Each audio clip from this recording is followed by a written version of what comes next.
Honestly, this feels this feels, and the story we're gonna go over today feels like I'm telling you the sky is blue. Honestly, this is how it really feels like reporting this. But now that we have this, and we'll get into this in a moment, but it almost feels like complete vindication of some of the stuff that we've been talking about since really the war in Ukraine began, even going all the way back to 2016 about Russian influence, Russian media manipulation, and Russia actively trying to destabilize Western democracies by using sort of media and pushing false narratives. Feels like a lot of vindication, quite frankly. Um, but cast your minds back to was it last year, late last year, I believe it was, and you had a organization that is together of Western Ukrainian journalists that have gotten together and say, we are going to sort of fight and point out where Russian propaganda comes from, who is sort of spreading it, and why it is wrong. And they went to Congress and they handed over a list of not only American people in the media, people like Tucker Carlson, but also people, because he'll be coming up again soon, like Tim Pool, who was spreading misinformation, who the Ukrainians really considered enemies of the state because they were spreading so much Russian propaganda. Um, they were might as well be pro Kremlin, mouthpieces. And then last week, I believe it was, Tim Pool went on this unhinged rant. And if you want to see a really good takedown of this, by the way, definitely go watch Dylan Burns' channel, where he does this amazing, almost hour-long overview of Tim Pool's rant, where he goes on about how like Ukraine is like the enemy and it's about to start World War III.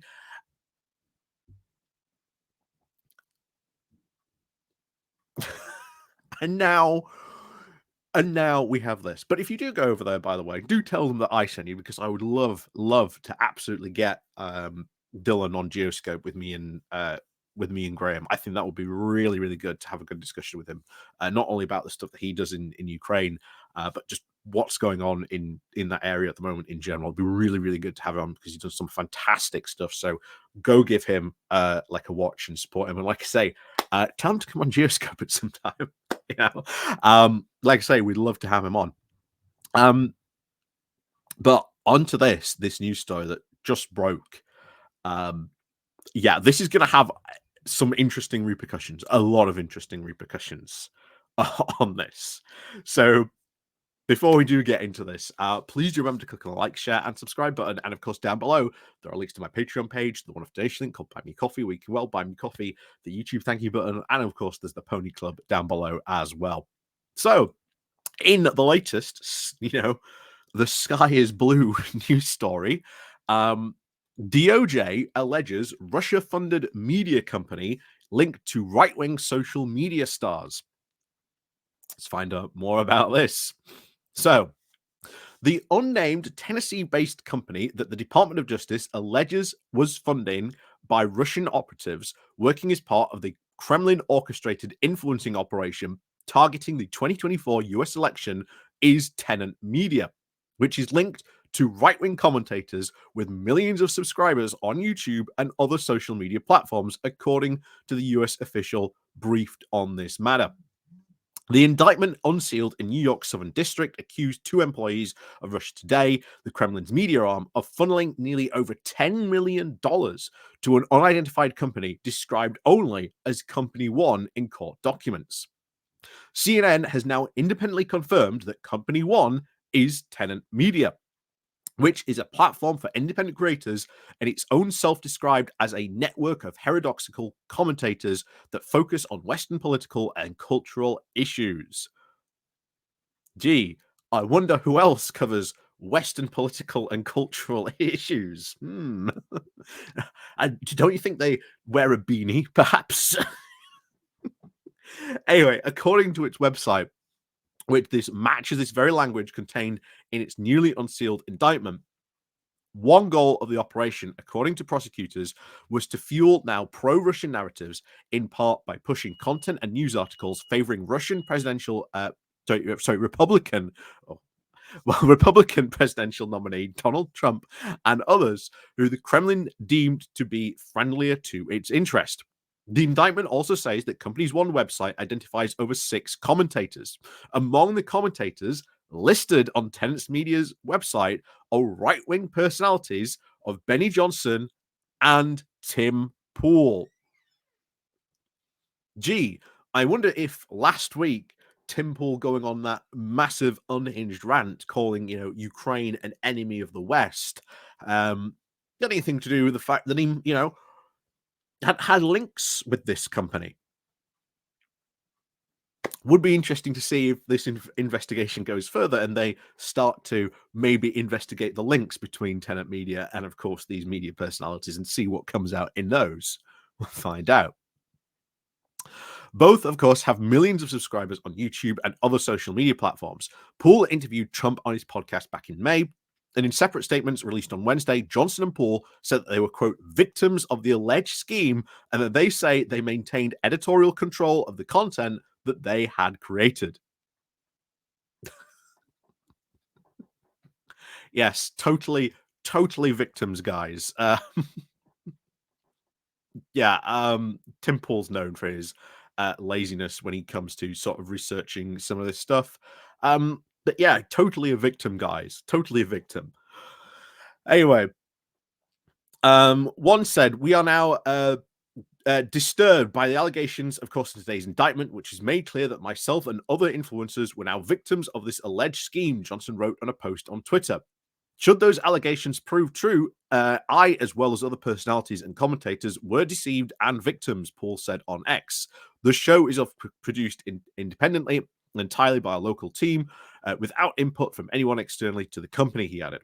On Wednesday, the Biden administration announced now a sweeping set of actions to try and tackle major Russian government-backed efforts to try and influence the 2024 US presidential elections, including sanctioning on 10 individuals and entities and the seizure of over 23 internet domains.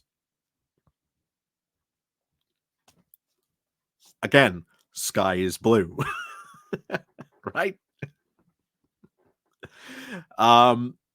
Russian President Vladimir Putin's direction, 3 Russian companies used fake profiles to promote fake narratives on social media. U.S. Department Attorney General's Lisa Monaco said. In a statement, internal documents produced by one of those Russian companies show that one of the goals of the propaganda efforts was to boost the candidacy of Trump or whoever emerged as a Republican nominee for president, according to an FBI affidavit. Taken together with the indictment of these RT employees, these actions do represent the Biden administration's most significant public response yet to alleged Russian interference operation targeting American voters. After the US accused Iran of trying to hack both the Trump and Biden-Harris campaigns last month, Wednesday's actions are, of course, a reminder that the US officials continue to see Russia as most the prominent foreign influence threat to November's elections. Sources familiar with this matter told CNN ahead of the announcements. Gee. But don't worry, guys. They're just innocent victims in all this. They're just innocent victims. And yet, I don't think Tim Pool has ever once had someone from the pro-Ukrainian side on his channel. Would maybe, if Tim Pool claims that he is as a victim of this, maybe you would want to, I don't know, maybe try and set the record straight and maybe have someone who is pro-Ukrainian come and speak on Tim Pool's show. After all, maybe it would, finally balance the scales. If Tim Pool really does care about, being, an honest and, individual and a truthful source, maybe you should have one of those, pro-Ukrainian people on his channel. I doubt he ever will. I very much doubt he ever will, but we'll see. But needless to say, it would be very funny, a very funny conversation, because, yeah, he would be taken to school very quickly, especially for some of the stuff that he said over the years about Ukraine. But as always, thank you very much for watching. And of course, as always, leave a comment, click the like button, click the share button, all that good stuff down below. The subscribe if you are new. And of course, thank you very much for watching. And of course, we'll see you all next time.